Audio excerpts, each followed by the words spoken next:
कि समाजवादी पार्टी के नेता केवल थानों की दलाली पे ही डिपेंड करते हैं। का उद्घाटन आपके द्वारा किया गया, तो इस कार्यक्रम को लेकर आप क्षेत्र के युवाओं से क्या कुछ कहना चाहेंगे?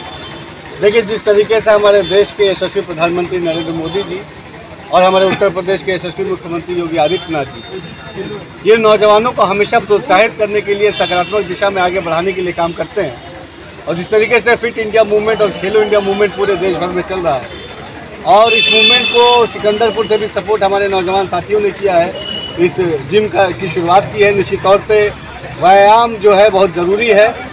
एक स्वस्थ शरीर जो है वो स्वस्थ समाज को आगे बढ़ाता है।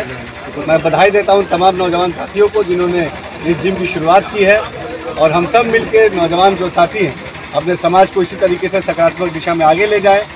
आज समाज को ज़रूरत है कि नौजवान पूरे मुस्तैदी के साथ, संजीदगी के साथ समाज के विकास में, समाज के निर्माण में अपनी भूमिका निभाए, और माननीय मोदी जी और योगी जी के नेतृत्व में हमारे नौजवान अपने समाज को सकारात्मक दिशा में आगे ले जा रहा है। सर, खेल को लेकर इतने प्लेटफॉर्म सरकार द्वारा चलाए जा रहे हैं, लेकिन अभी ग्रामीण स्तर पर उसका असर देखने को नहीं मिल रहा है। ग्रामीण स्तर पर इसका असर कब दिखेगा? देखिए, निश्चित तौर पे हमारे मुख्यमंत्री योगी आदित्यनाथ जी ने अभी कल ही कहा है कि हर गांव में खेल के मैदान विकसित करने चाहिए। हमारा उत्तर प्रदेश नौजवानों का प्रदेश है।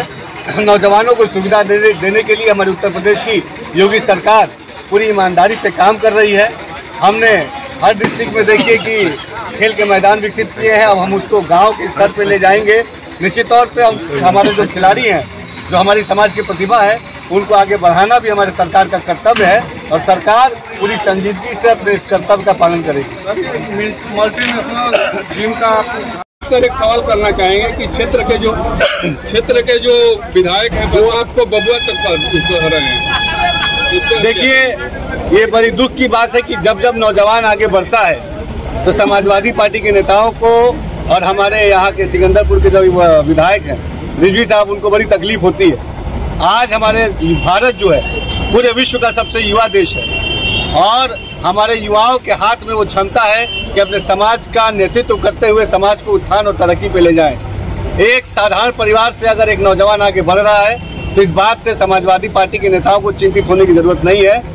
आज हम अपने समाज को शिक्षित कर सशक्त कर आगे ले जाने के लिए पूरी तरीके से दृढ़ संकल्पित हैं। समाजवादी पार्टी को ये बात बहुत बुरी लगती है कि समाज कैसे आगे बढ़ रहा है। समाजवादी पार्टी को ये बात बहुत अखरती है कि कैसे नौजवान आगे बढ़ रहे हैं। समाजवादी पार्टी को इस बात से तकलीफ पहुंचती है कि कैसे उत्तर प्रदेश का और सिकंदरपुर का अल्पसंख्यक समाज विकास की तरफ आगे बढ़ रहा है। लेकिन तमाम ऐसे समाजवादी पार्टी के नेता लोगों को और खासतौर पर रिजवी साहब को मैं बताना चाहूँगा कि उनको चिंता करने की ज़रूरत नहीं है।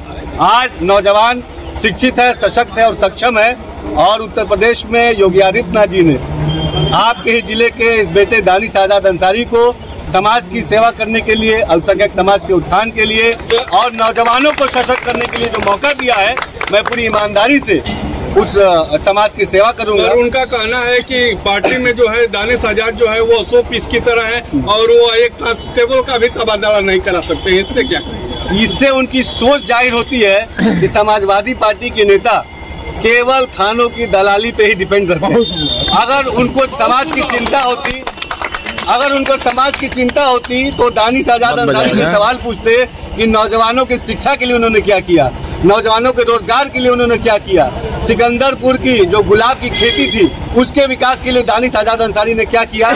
लेकिन वो सवाल नहीं पूछेंगे ये, क्योंकि वो जानते हैं कि दानिश आजाद अंसारी पूरी ईमानदारी से अपने सिकंदरपुर को, अपने बलिया को सशक्त करने के लिए आगे बढ़ रहा है।